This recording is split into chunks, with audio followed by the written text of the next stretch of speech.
This is a 2020 CFMOTO C4 600 Touring Edition. Today I want to talk a little bit about cargo boxes and just a little bit about the CFMOTO brand in general. One thing I noticed, this is really kind of marketed as a budget four-wheeler. I picked it up secondhand. I got a really good deal on it, so I can't complain too much. However, I had a couple issues with it. And in doing some research, I noticed that CFMOTO kind of does an old bait and switch. Although it's marketed as a budget wheeler, it seems that a lot of the replacement parts, as well as the accessories, are priced really high. They're as much, if not more, than some of the top name brands. So that's just kind of one observation, so buyer beware. Speaking of that, I wanted to talk a little bit about kind of cargo boxes today. I did a little research trying to find a cargo box for this. You know, even though it's a touring and there isn't a lot of room back there, I still want a cargo box. And I was pricing them anywhere from $350 up to $600 for a cargo box for this thing. And I'm just not doing that. There's no way in heaven that I am going to spend that kind of money on a cargo box for this. So I think what I'm going to do is I'm going to make my own cargo box. I'm going to use probably a set of ammo cans like this. So for example, I got this big one here, and I'm thinking I can go ahead, mount an ammo can here using the existing holes. You can see there's existing holes. I don't want to drill new holes, so I'm going to come up with some hardware to actually mount a few ammo cans on the back of this, to make some cargo boxes. These ammo cans are tough. You can put locks on them, so if you want to put your wallet in it, or some valuables, you can actually lock it up while you're on the trail. And I think in terms of durability, these ammo cans are much tougher than any plastic boxes you're going to buy. They're watertight. I'm hoping that'll be a decent setup. Shouldn't look too bad. The only issue that I can foresee is there's probably going to be a bit of rattling. And you can see these latches and stuff are metal. They may rattle around a little bit. But I had an idea for that. I may go ahead and maybe get some magnets and see if that kind of helps with the rattle. Although these machines are kind of loud as it is, so I'm not super concerned about it. But I'm going to go ahead, I'm going to try to rig up some hardware to mount these to the back. I think the hardware is going to have to be easily removed because the way these two ups are designed, this seat has to come off in order to access the battery and some other maintenance areas. So I'm going to probably design this so that I can easily remove these ammo cans. Might throw a little clear coat on them, make them look a little bit nicer. But I'm just looking to do something really simple and cheap. I think I bought these ammo cans a few years ago. I might have 30 bucks in them. Between that and the hardware I'm going to use, I'm thinking that this is probably going to cost me altogether about $45. So I'm going to be right back. I'm going to drill some holes, and then I'll walk you through how I go ahead and mount these. Been experimenting with a little bit of hardware. I didn't want to drill any holes, so I think I came up with a system that's going to work for these cargo boxes. Initially what I did is I just bought some of these off Amazon. I think I bought a 6-pack for, I think it was under 20 bucks. It was 6 or 8 of these. These seem to work pretty well. So you grease them up, you slide them down in the hole, and as you turn this, the rubber expands and it holds it tightly in this hole. However, I didn't really trust these, so what I decided to do, and let me see if I can do this with one hand, is kind of add my own washer to this from the bottom side, just to make sure that this is fully captured and it's not gonna come out on me.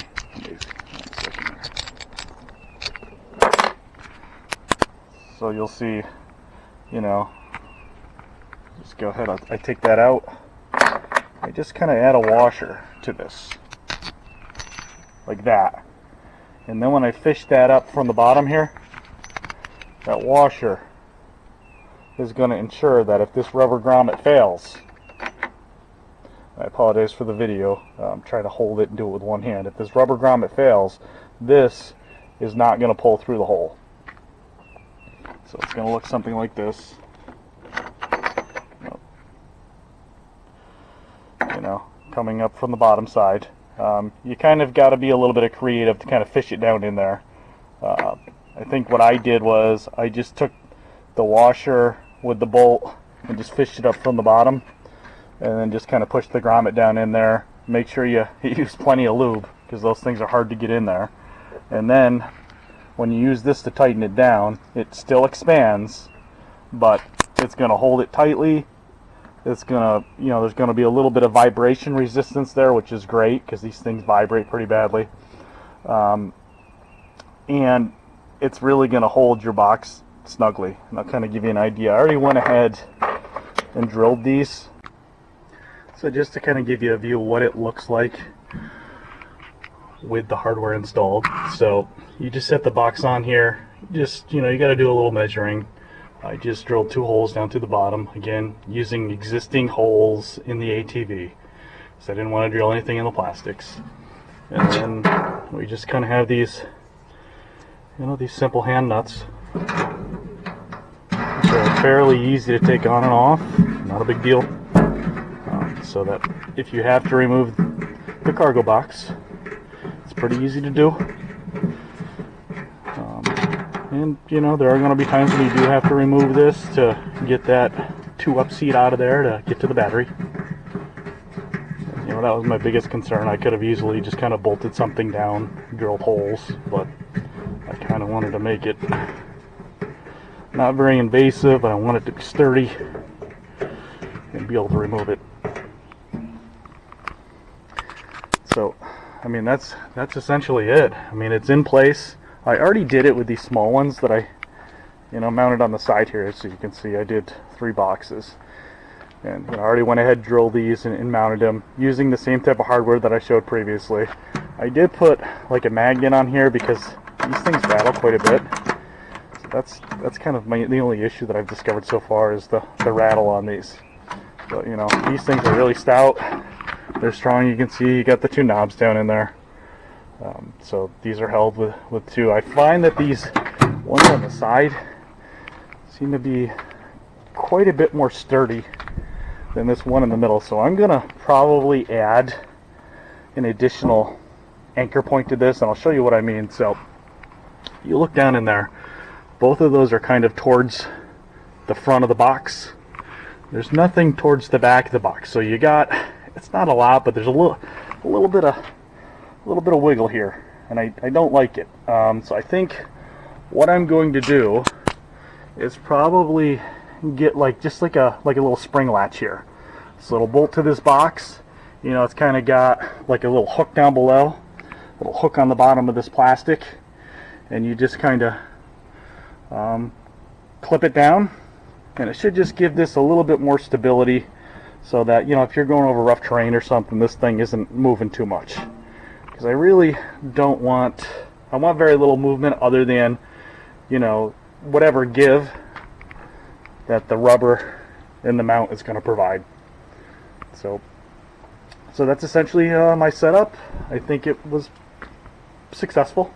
I'll come back and I'll show you the latch when I add that and show you how much stability that adds. Again, this is the first time I'm doing this, but so far it seems to be going pretty well. Thanks.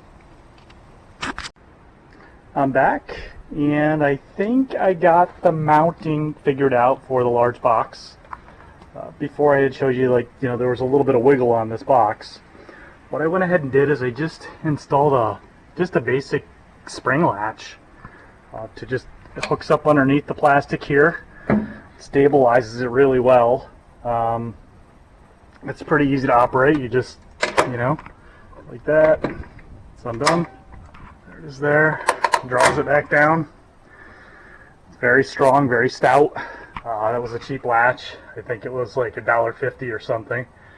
But I believe that completes the homemade cargo box installation for this CFMOTO. And this could probably be performed on really any ATV. The one thing I like about it is I don't have to drill a bunch of holes, and I really didn't want to drill a bunch of holes in this thing. I didn't want to be a hack. I mean, I'm kind of a hack, but I didn't want to be a complete hack. But the plot kind of thickens. The scope on this thing has gotten a little bit bigger. My weakness is Facebook Marketplace, and these came up, these used roto packs, a water one and a gasoline one. They came up in my feed, and they were super cheap. I would never buy these new because I think they're stupid expensive, but I literally got them for pennies on the dollar with the mounting brackets. So I think the next thing I'm going to do is I'm going to go ahead, and you can kind of see that I already have some marks here where I've done my layout, and I'm going to go ahead and I'm going to mount these side by side on the back of this. So we'll see how it works out, but I'll be right back and show you what it looks like. Thanks. I finished drilling the holes for the Roto Packs brackets, and I have them mounted. I think it turned out pretty good. I mean, again, I paid almost nothing for these used off Marketplace. You can find a lot of cool stuff out there cheap. There's also a lot of people asking ridiculous prices for things, but this deal worked out. So I think that's where I'm going to leave it. From what I can tell, everything looks rigid. It seems like it's going to hold up well, but only time will tell. Once I start using this thing, I fully expect maybe some things to loosen up. I might have to make some adjustments, but at the end of the day, I have very little invested in this, very little time, very little money, and I think it turned out well. It's good enough for me and what I'm going to use it for. But at the same time, I'd like to see some other setups that other people have done. And also, maybe you've got some better mounting ideas or some additional mounting ideas. I'm kind of a dull guy. I like different types of hardware. I like to learn different ways of mounting things. So, if you've got some ideas, let me know. But I just wanted to share this with you. Maybe it'll help you. Maybe it'll encourage you or motivate you to do something similar. So, thanks for watching.